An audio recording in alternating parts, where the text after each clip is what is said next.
আল্লাহর নবী মুসা একটা ডাক দিয়ে কয়, মালিক ও গো আল্লাহ, কে গো ওই ব্যক্তি আমার চাইতে আরো জ্ঞানী? আমি একজন পয়গম্বর হয়েও তো জ্ঞানী হইতে পারলাম না। প্রভু গো, আমি একটু তার সন্ধান পাইতে চাই।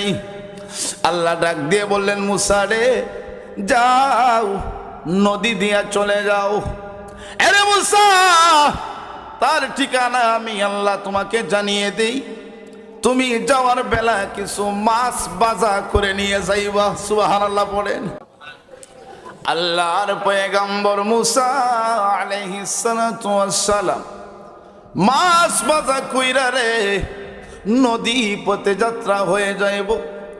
আল্লাহর পয়গম্বর মুসা আলাইহিস সালাতু ওয়াস সালামের সাথে